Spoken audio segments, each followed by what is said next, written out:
Dear student, how are you? કેમ છે વિદ્યાર્થી મિત્રો? બધાને સારું? તૈયારી બરાબર કરતા હશો? આજે આપણે નીટ અને JEEની અંદર એકદમ ઇમ્પોર્ટન્ટ પોઈન્ટ આપણે સમઘટકતાઓ પૂછાય છે. આ સમઘટકતાની અંદર આપણે બે પ્રકાર પડ્યા હતા. એક હતું બંધારણીય સમઘટકતા અને બીજું હતું અવકાશીય સમઘટકતા. અવકાશીયની અંદર પણ બે, એક ભૌમિતિક સમઘટકતા અને બીજી પ્રકાશીય. તો આજે આપણે છોકરાઓ ભૌમિતિક સમઘટકતા વિશે શીખીશું. આખો લેક્ચર ધ્યાનથી જોજો તો એકેય પ્રશ્ન નહીં આવડે એવું નહીં બને. અધૂરો લેક્ચર નહીં જોવાનો, ફાયદો નહીં થાય. તો જીઓમેટ્રિકલ આઇસોમેરિઝમ મતલબ કે ભૌમિતિક સમઘટકતા સમજાવો. તો આજે આપણે ભૌમિતિક સમઘટકતા જોઈએ. પહેલાં તો ક્યારે કેમાં થશે? કાર્બન કાર્બન વચ્ચે દ્વિબંધ હોય, કાર્બન નાઇટ્રોજન વચ્ચે દ્વિબંધ હોય, એન વચ્ચે દ્વિબંધ હોય તો ભૌમિતિક સમઘટકતા બને. બસ આટલી તમને ખબર છે. આજે બહુ ડિટેલમાં જશું. જ્યારે દ્વિબંધનું પરિભ્રમણ પ્રતિબંધિત હોય, બે પરમાણુ વચ્ચે, ત્યારે ભૌમિતિક સમઘટકતા જોવા મળે છે. તમને આટલી ખબર છે, પણ તમને કહું તે ચક્રીય સંયોજનમાં પણ જોવા મળે કે જ્યાં બંધનું રોટેશન શક્ય ના હોય તેવા તો સમચક્રીય હોઈ શકે છે, વિષમ ચક્રીય સંયોજનો હોઈ શકે છે, અને જોડાયેલી રિંગ એમાં પણ આવા સમઘટકતા જોવા મળશે. તેનું ઉદાહરણ આપો.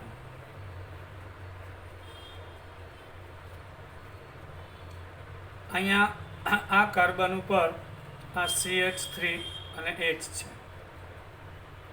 અહીંયા CH3 અને H છે. જો આપણે એનું સ્થાન બદલાવી નાખશું, અહીંયા CH3H, અહીંયા H અને CH3, તો આ ભૌમિતિક સમઘટકો થયા. યસ, દ્વિબંધ હોવો જરૂરી નથી. અહીંયા આગળ આ અને આની વચ્ચે આ બંધ છે, રોટેશન શક્ય નથી એટલે થાય. આવું સંયોજન લઉં છું, એમાં પણ ભૌમિતિક સમઘટકતા જોવા મળશે.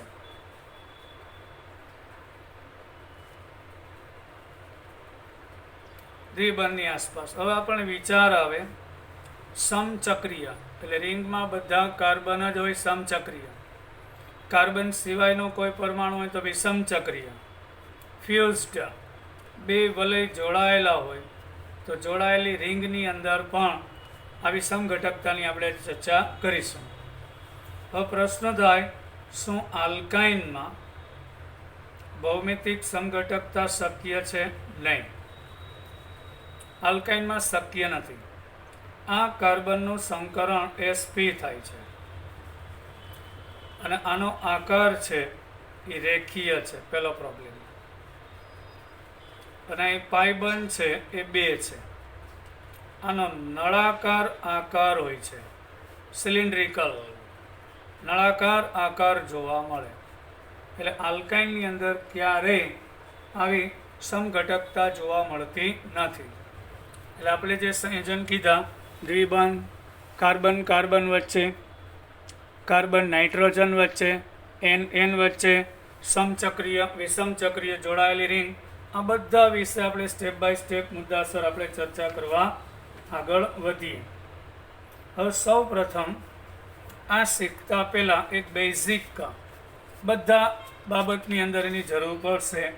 બંધ, બોન્ડિંગ, રાસાયણિક બંધ.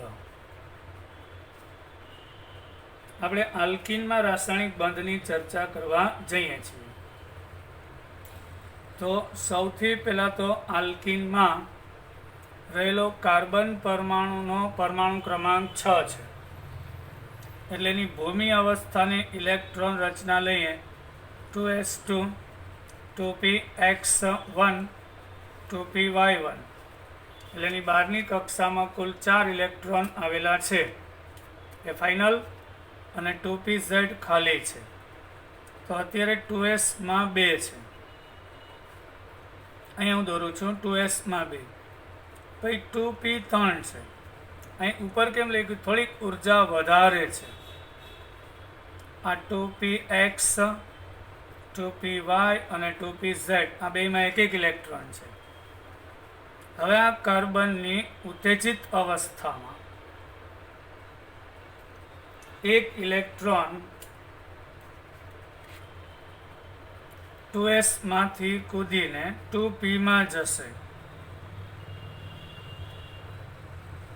એને પ્રમોશન કહેવાય. તો ઓછી ઉર્જામાંથી વધુ ઉર્જામાં જાય તો આપણને પ્રશ્ન થાય સ્થાયીતાના અસ્થાયીતાના આવે. હવે કહું, અહીંયા 400 કિલો જૂલ ઉર્જા શોષાશે અને ઇલેક્ટ્રોન ઉત્તેજિત થાય એટલે 4 અયુગ્મિત ઇલેક્ટ્રોન થશે. પણ હવે આ ઉર્જા છે શોષાણી, અને બંધ રચાશે ત્યારે છૂટી પડશે 1000 થી 1200 કિલો જૂલ હોય. એટલે થોડીક વાર પૂરતું સ્ટાર્ટિંગમાં ઉર્જા મેળવશે બંધ બનાવતી વખતે, અને પછી બંધ બની ગયા પછી ઉર્જા છૂટી પાડીને સ્થિરતા પ્રાપ્ત કરશે. તો અહીંયા આગળ આ કાર્બનની એક 2s અને બે 2p કક્ષક સંકરણમાં ભાગ લેશે. તો આપણને ખબર છે આની 3 કક્ષક બનશે. હવે ત્રણેયને sp2 કહેશું. એમાં એસનું વલણ 33.33% હશે, અને ત્રણેયમાં એક એક ઇલેક્ટ્રોન છે. એટલે આ ત્રણેય કક્ષકો નાનો લોબ 120 અંશના ખૂણે ચાલ્યો જશે. એટલે અપાકર્ષણ ઓછું થઈ જશે. sp2 સંકરણ થયું એટલે આકાર સમતલ્ય થઈ ગયો. હવે એની પાસે એક 2pz કક્ષક જે સમતલને લંબ છે. હવે એસનું વલણ કેટલું છે છોકરાઓ? 33.33%. એટલે ધ્યાન આપજો. આ 1 2 અને આ 3, આ ત્રણેય sp2 છે. ત્રણેય પાસે એક એક ઇલેક્ટ્રોન, પણ એને લંબ રૂપે આ ટૂંકી હશે 33.33. હવે 2pz જે મોટી હશે એક ઇલેક્ટ્રોન ધરાવે છે એ આ ત્રણેયના સમતલને લંબ રૂપે હશે. તો આવી બે 2pz સમિશ્રિત થાય અક્ષ ઉપર, એટલે એક કાર્બનની sp2 બીજાની sp2. તો આની sp2 અને હાઇડ્રોજનની 1s, આની sp2 હાઇડ્રોજનની 1s હારે જોડાય, આની sp2 હાઇડ્રોજનની 1s હારે જોડાય અને સહસંયોજક સિગ્મા બંધ બનાવે છે. એટલે હવે કાર્બન વચ્ચે 1 અને કાર્બન હાઇડ્રોજન વચ્ચે 4, ટોટલ 5 સિગ્મા બંધ બને છે. હવે સમતલને લંબ રૂપે એક કક્ષક આવેલી છે. સમતલને લંબ રૂપે એક કક્ષક આવેલી છે. એ શું થશે?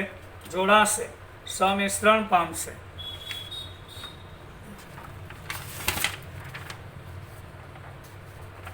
એટલે અહીંયા જ આપણે દોરીએ તો 2pz અને 2pz જે સમતલને લંબ છે એના એક એક ઇલેક્ટ્રોન જોડાય અને પાયબંધ રચાશે, કાં ઉપર અને કાં નીચે જેવી ઇલેક્ટ્રોનની સંભાવના, અને એના કારણે દ્વિબંધ રચાય. તો આ પાયબંધ છે એ સમતલને લંબ હશે. સમતલને લંબ તો અહીં 5 સિગ્મા બંધ એક જ સમતલમાં છે. એ તમારી શરત છે કે કાર્બન વચ્ચે દ્વિબંધ હોય, અણુ સમતલીય હોવો જોઈએ, પ્લેનર. અને પાયબંધ છે એ સમતલને લંબ 2 નહીં આ શક્યતા કાં ઉપર અને કાં નીચે હોય છે. હવે એક વ્યવસ્થિત રચના શીખીએ તો અહીંયા દ્વિબંધની આપણે વાત કરીએ તો carbon carbon H H H H આ બધું એક જ સમતલમાં આવી ગયું. જોજો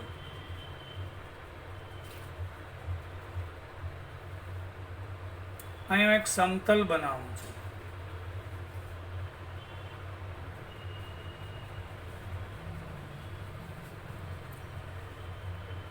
એને આપણે યામાક્સ પદ્ધતિ દ્વારા શીખીએ. એક્સ વાય અને ઝેડ આ છે. આ ચારે ચાર હાઇડ્રોજન અને કાર્બન એક જ સમતલમાં. આ એક્સ છે અને આ વાય છે, એટલે એક્સ વાય સમતલમાં દેખાય છે. આ એક્સ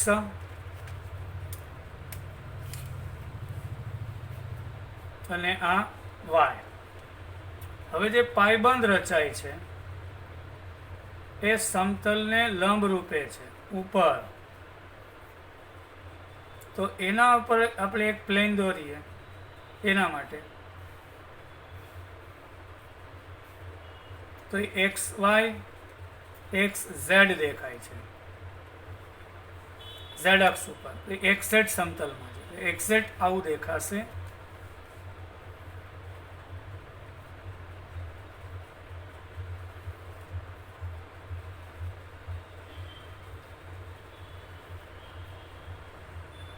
એટલે બધા હાઇડ્રોજન એક જ સમતલમાં, કાર્બન એક જ સમતલમાં, અને સિગ્મા બંધ એક જ સમતલમાં, પણ આ પાઈ બંધ છે એ સમતલને લંબ રૂપે છે.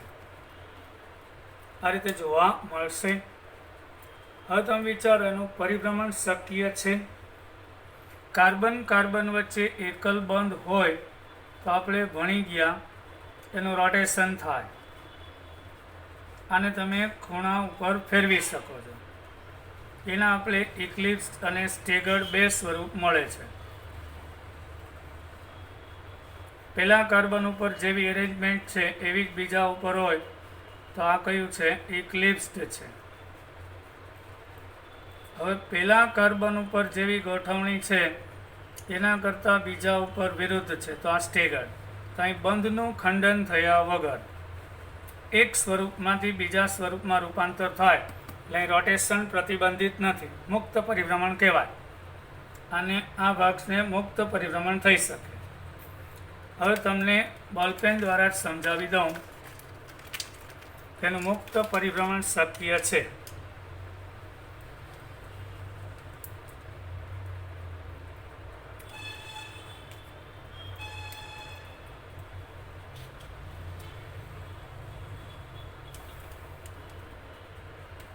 અહીં કાર્બન કાર્બન વચ્ચે એકલ બંધ છે.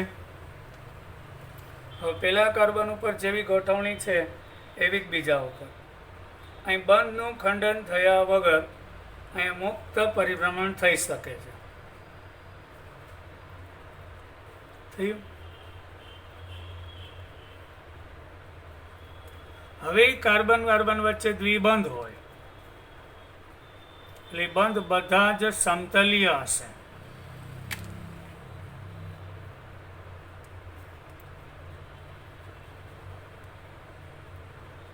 દેખાય છે? આ પાઈ બંધ છે સમતલને લંબ રૂપે છે. બાકીના પાંચેય બંધ એક જ સમતલમાં છે. હવે આનું રોટેશન કરવા જઈએ તો પોસિબલ છે, બંધ તૂટી જાય એટલે મુક્ત પરિભ્રમણ શક્ય નથી. ત્યારે ભૌમિતિક સમઘટકતા જોવા મળે. હવે આપણે આગળ જઈએ. કાર્બન કાર્બન વચ્ચે પ્રતિબંધિત હોય. હવે એની શરતો છે એના બે સમઘટકો સિસ અને ટ્રાન્સ. તેના બે સમઘટક હોય છે, સિસ અને ટ્રાન્સ. એક તો પરિભ્રમણ શક્ય નથી. બધા જ ઉદાહરણ તમને લઈને સમજાવીશ, ખાસ ધ્યાન આપજો. હવે એ બંધ તોડો. ધારો કે આ કાર્બન કાર્બન વચ્ચે અહીં CH2 અને CH2 છે અને અહીંયા પાઈ બંધ છે. હવે વિચારો કે આ બંધ આપણે પરિભ્રમણ આપીએ તો એ બંધ તૂટી જાય.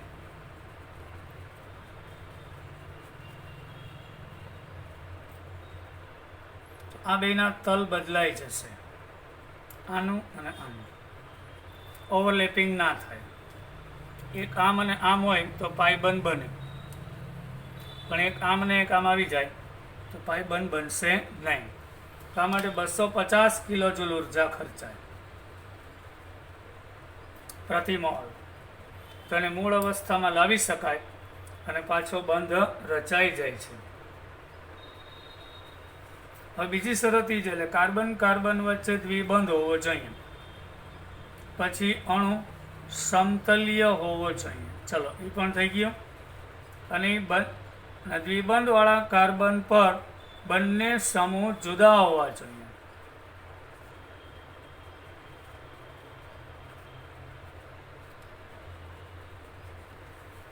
તો જ ભૌમિતિક સંઘટકતા થાય. જો આ દ્વિબંધવાળા કાર્બન ઉપર બે સમૂહ સમાન હોય, પછી એક સાઈડ સમાન હોય અને એક સાઈડ જુદા હોય તોય ના ચાલે.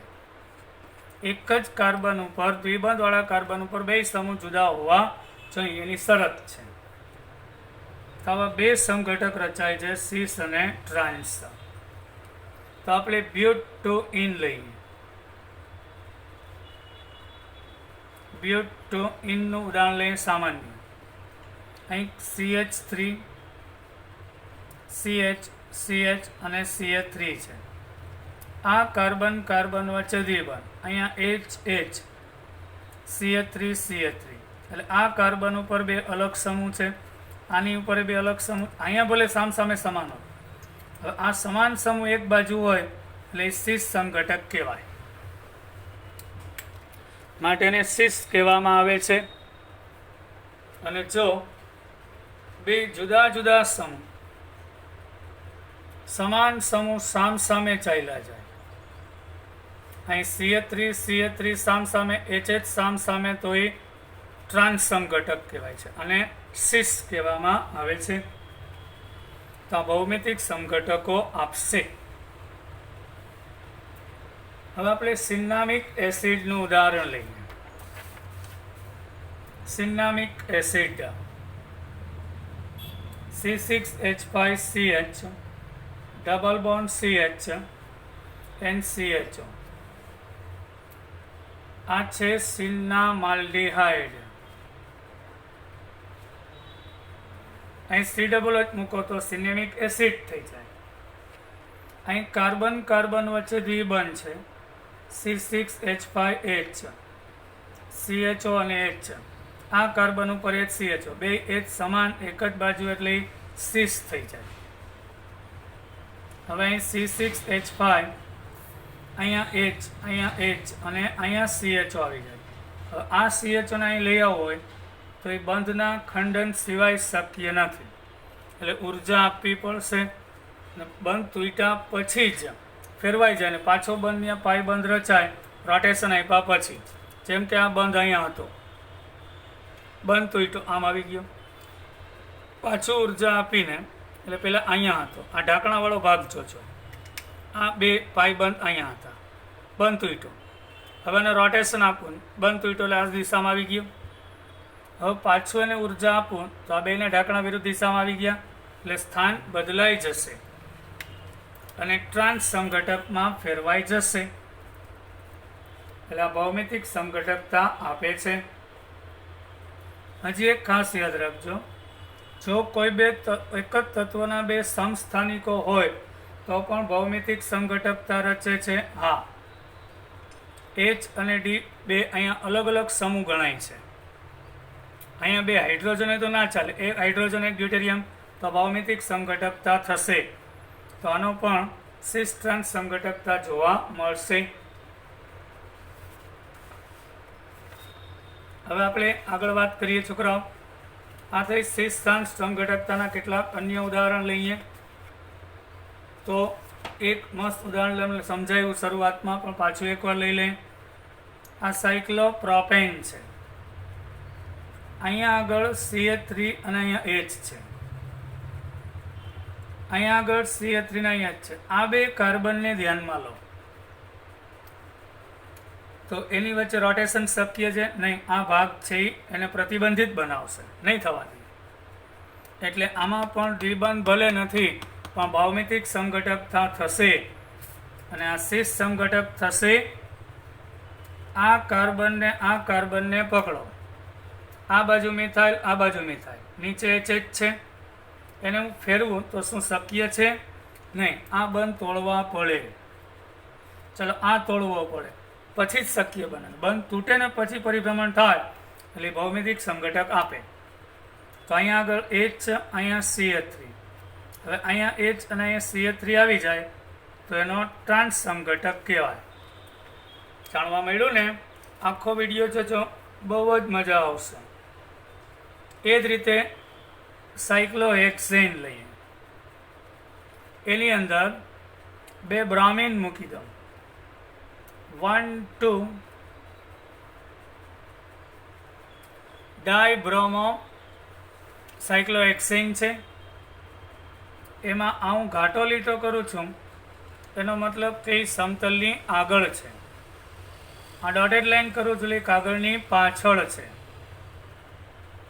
હવે એની બદલે અહીં BR આગળ હોય અને ડોટેડ લાઈન એટલે BR સમતલની પાછળ. તો અહીંયા હાઇડ્રોજન છે, ડોટેડ કર્યો છે કાગળની પાછળ. અહીં ડાર્ક હાઇડ્રોજન કરીશ કાગળની આગળ. બરાબર. હવે એનું સ્થાન બદલીએ આપણે. આ બ્રોમિન આ સાઈડ હતો, H અહીંયા હતો. હવે બ્રોમિન અહીંયા ને H અહીંયા હોય તો આ શીર્ષ થશે અને આ ટ્રાન્સ. અહીંયા પણ આ બંધ છે, એની આસપાસ મુક્ત પરિભ્રમણ આ રિંગને કારણે શક્ય નથી. એટલે એમાં પણ શીર્ષ ટ્રાન્સ સમઘટકતા જોવા મળે છે. પછી તમારી બુકની મર્યાદા છે, પણ આ બધા એના એક્ઝામ્પલ આપું છું. NOH આમાં ભૌમિતિક સમઘટકતા થશે, આ થશે, કારણ કે અહીંયા CH3 અને H છે, અહીંયા OH છે અને અહીં લોન પેર છે. એ લોન પેરને ધ્યાનમાં લેશું. CH3H ડબલ બોન્ડ NOH અને લોન પેર. હવે આનું સ્થાન બદલાવી નાખીશ તો આ એનો શીર્ષ, તો એનો ટ્રાન્સ થશે. એવી જ રીતે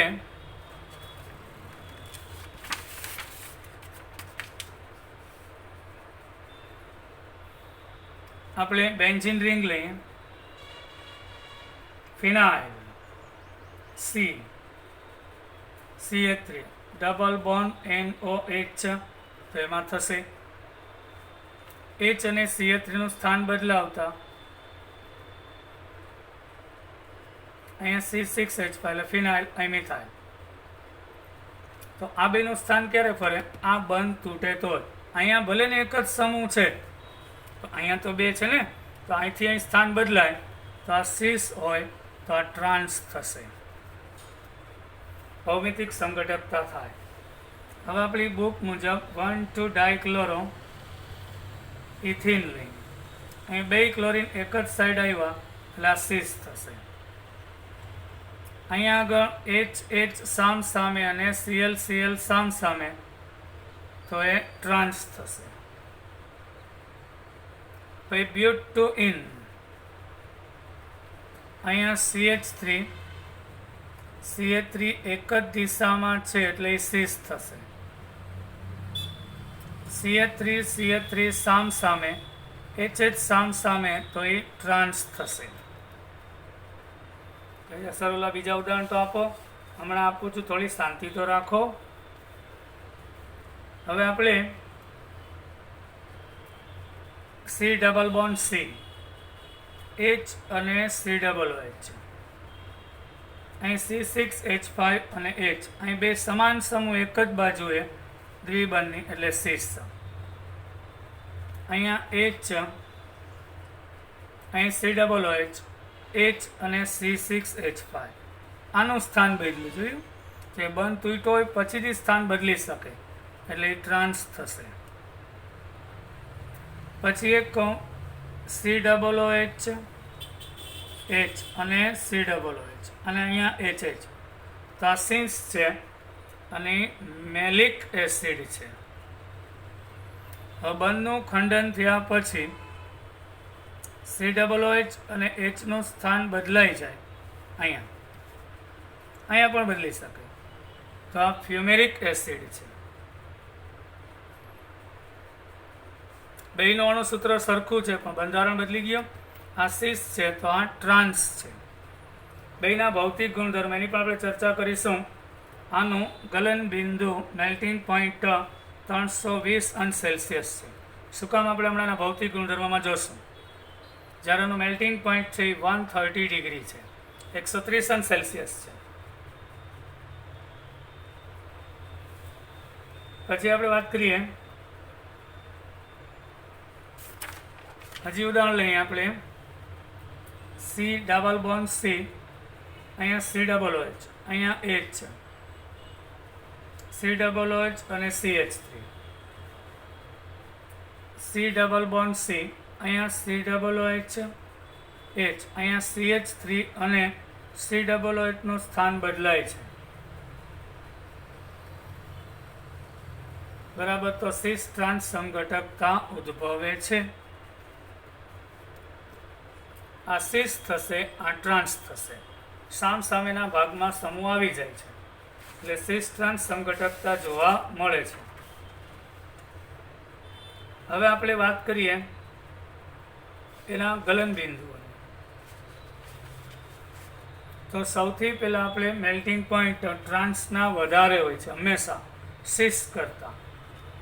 હવે એ શીખડાવવાની પહેલાં થોડાક અન્ય કેટલાક ઉદાહરણ આપણે જોઈએ જે આપણને મજા આવશે. સિસ અને ટ્રાન્સના કેટલાક અન્ય વિશિષ્ટ એક્ઝામ્પલ આપણે લઈએ. જે રિંગવાળા આપણે વાત કરતા હતા તે, જેમ કે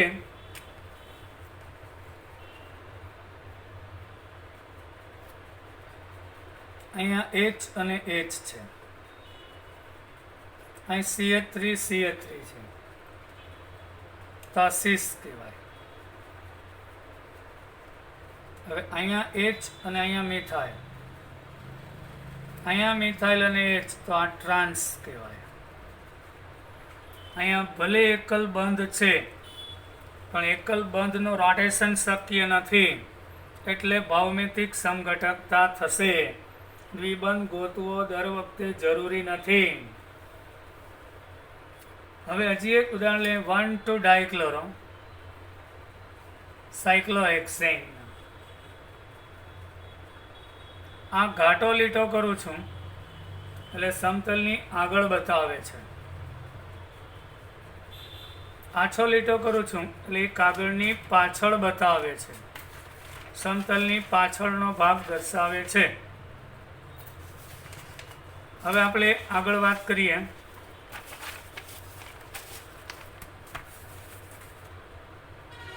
સી, અહીંયા H બતાવીએ તો આ શું બતાવે છે? ઘાટો લીટો કાગળની આગળ, અથવા આમ હોય. ચલો ક્લોરીનનો લીટો આછો, હાઇડ્રોજનનો ઘાટો કરું. ક્લોરીનનો આછો, હાઇડ્રોજનનો લીટો ઘાટો કરું. તો આ બે સીસ જ કહેવાય, ભૂલ નહીં કરતા. કારણ કે બંને સમતલની આગળ એક જ બાજુએ અને બંને સમતલની ઓલી બાજુએ, અને આ લાઈનની એક જ સાઈડ આવી જાય છે. પરંતુ જો ક્લોરીનમાં એક આગળ ને એક પાછળ વયો જાય તો તે ટ્રાન્સ થઈ જશે. અહીંયા આ ભૂલ નહીં કરતા, આ શીખવાનું.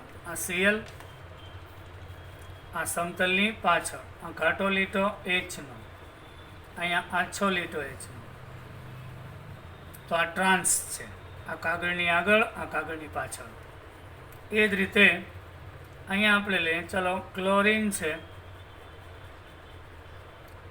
એનો આછો લીટો લઈએ, હાઇડ્રોજનનો ઘાટો લો, અહીં ક્લોરીન છે કાગળની આગળ, આ ક્લોરીન કાગળની પાછળ, એ છે તો અહીંયા પણ આગળ આ કાગળની પાછળ, એટલે એ પણ ટ્રાન્સ થશે, એટલે આ બે ટ્રાન્સ છે, એટલે આ બે એક જ, આ બે સીસ છે ને એ બે એક જ કહેવાય. હવે આપણે આગળ વધીએ, તેના કેટલાક ગુણધર્મની ચર્ચા કરીશું. પ્રોપર્ટી, ફિઝિકલ પ્રોપર્ટી, એના ભૌતિક ગુણધર્મની આપણે વાત કરીએ. હવે આપણે પહેલો ભૌતિક ગુણધર્મ લેશું, એનું ગલનબિંદુ, યાની કે મેલ્ટિંગ પોઈન્ટ. તો સૌથી પહેલા આપણે વાત કરીએ ગલનબિંદુ. સામાન્ય રીતે ટ્રાન્સ સમઘટકના ગલનબિંદુ સિસ સમઘટક કરતા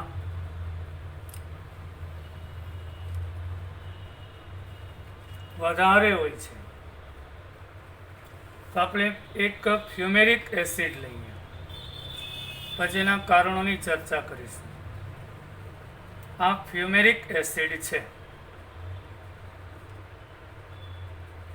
અને ટ્રાન્સ છે. જ્યારે આ COOH અહીં COOH અને આ સિસ છે, એ મલેઇક એસિડ છે. તો આનું ગલનબિંદુ 320 અંશ સેલ્સિયસ છે, જ્યારે આનું માત્ર 130 છે. આમ કેમ થાય છે? રીઝન એ છે, આમાં સમમિતિ છે, સામ સામે સરખું સરખું દેખાય છે. અહીંયા સમમિતિ છે, અહીંયા એક જ બાજુએ સમાનતા છે, એટલે આ અસમમિત છે. એટલે સમમિતિ હોવાથી સોલિડની અંદર વધારે નજીક ગોઠવાઈ જાય છે.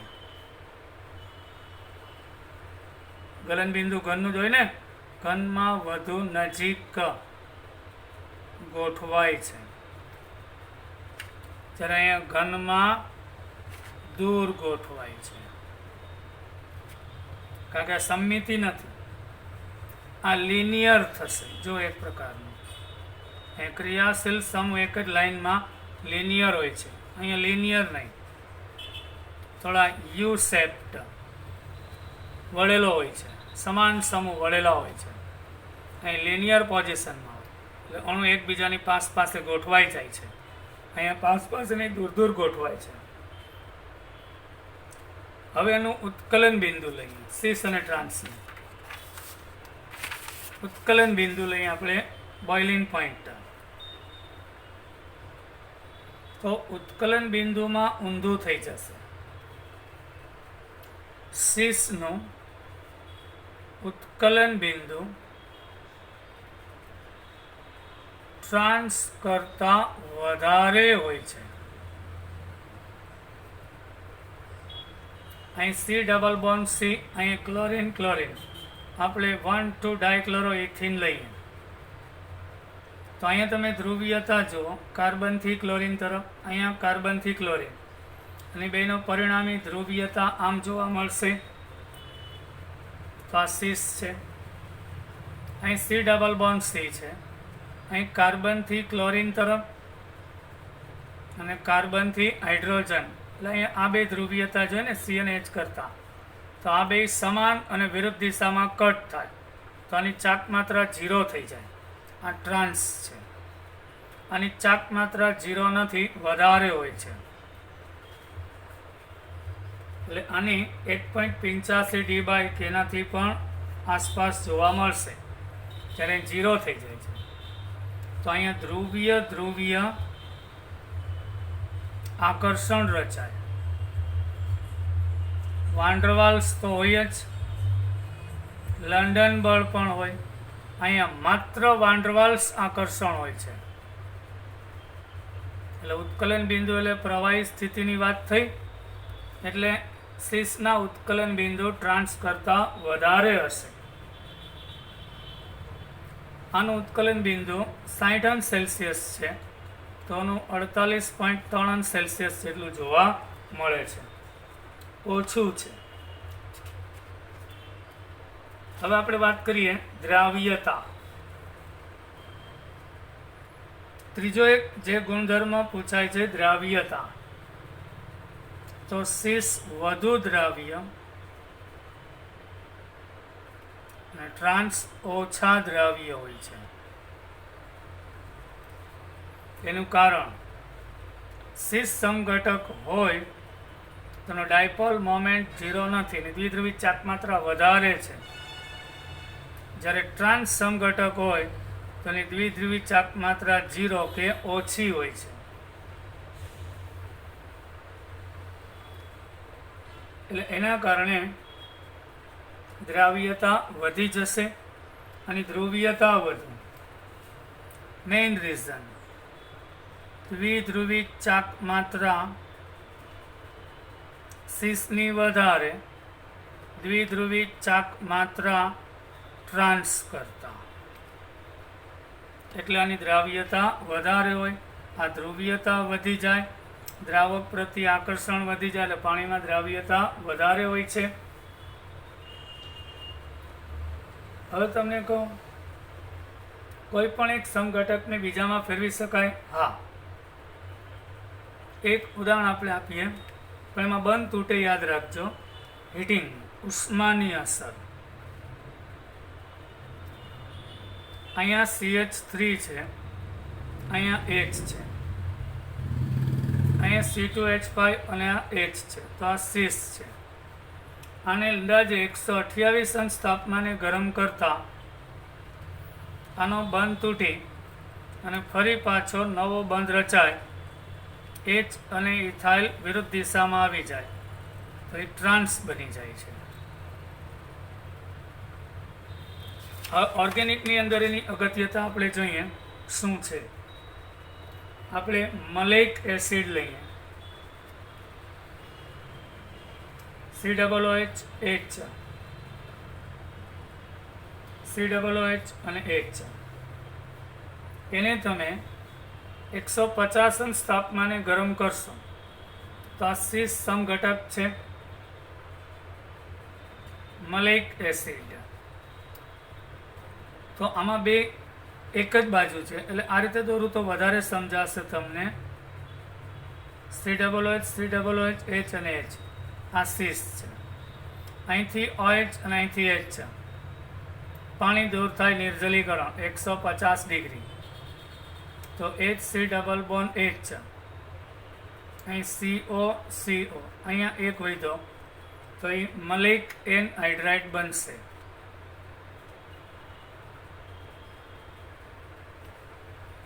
જ્યારે આપણે એનો ટ્રાન્સ સમઘટક લઈએ, સીસ હતો એ રીતે એનો ટ્રાન્સ, આને ગરમ કરતા પ્રક્રિયા ન થાય. અહીં COOH લિનિયર પોઝિશનમાં સામસામે આવી ગયા, એટલે પ્રક્રિયા નહીં કરી શકે, પ્રક્રિયા શક્ય જ નથી. આ રીતે આપણને જોવા મળે છે. હવે બીજી વાત એ કરતા હતા કે ઘણી વખત સિંગલ બોન્ડ હોય અને એની આજુબાજુ દ્વિબંધ હોય તો એ સમઘટકતા ઉદ્ભવે છે. યસ. તો ઘણીવાર કાર્બન કાર્બન વચ્ચે સિંગલ બોન્ડ, પછી અહીંયા દ્વિબંધ હોય.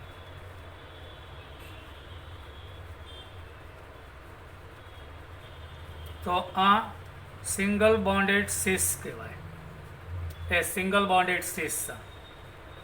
અને અહીંયા દ્વિબંધ હોય તો આને એસ ટ્રાન્સ કહેવાય. સિંગલ બોન્ડેડ ટ્રાન્સ, આ સિંગલ બોન્ડેડ સીસ, દ્વિબંધ એક બાજુએ છે. અહીં સિંગલ બોન્ડેડ ટ્રાન્સ સમઘટક કહેવાય છે. આશા રાખું છું બધા છોકરાને મજા આવી હશે. પછી એક અન્ય ઉદાહરણ લે, આવું કોઈ પૂછાણું નથી, કદાચ પૂછાય તો આપણે આવડવું જોઈએ. એટલા માટે હજી એક છેલ્લું એક્ઝામ્પલ લઈ લે. ભૌમિતિક સંઘટકતાનું આમાંથી વધારે ડિટેલમાં નીટ કેટેગરીમાં પૂછાશે નહીં, મેઇનમાં. એડવાન્સમાં વધારે ડિટેલમાં હોય છે. ધારો કે C double bond C H, અહીંયા CH3, સી અહીંયા એચ છે, અહીંયા CH2, ડબલ બોન્ડ સી અહીંયા એચ છે, અહીંયા એચ છે, અને અહીંયા CH2 CH3 છે. તો કયો સંઘટક છે? આ દ્વિબંધ છે, એની સામે સમાન સમૂહ આવ્યા એટલે આ ભાગ સિસ છે, ટ્રાન્સ છે. અહીંયા પણ બે એચ સામે આવ્યા દ્વિબંધની એટલે આ ટ્રાન્સ થશે, એ સમઘટક ટ્રાન્સ થશે. હવે આને જો આમ દોરી નાખું એચ અને CH,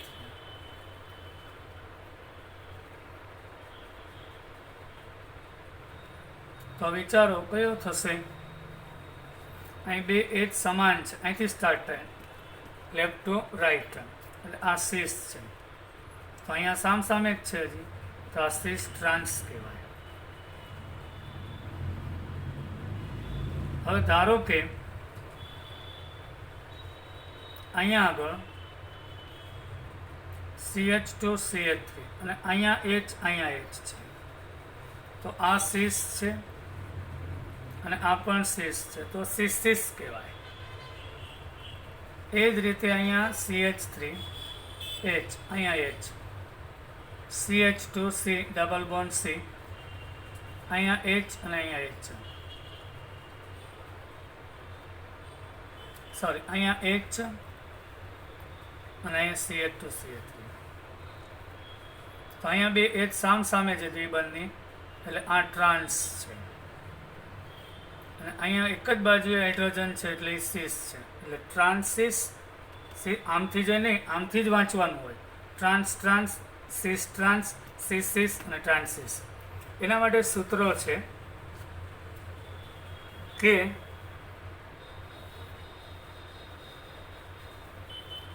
દ્વિબંધની સંખ્યા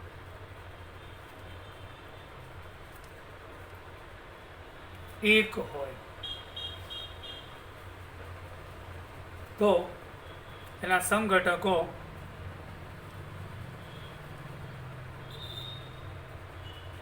n થાય. ટર્મિનલ ગ્રુપ્સ એટલે અહીંયા જોડાયેલા બધા સમૂહ જુદા હોવા જોઈએ. તો કંઈ દ્વિબંધ એક છે, આ ચારેય જુદા હોય કે અહીંયા ટર્મિનલ એટલે એક જ કાર્બન ઉપર બે જુદા હોવા જોઈએ. તો બરાબર 2:1, તો આના બે ભૌમિતિક સંઘટક મળે.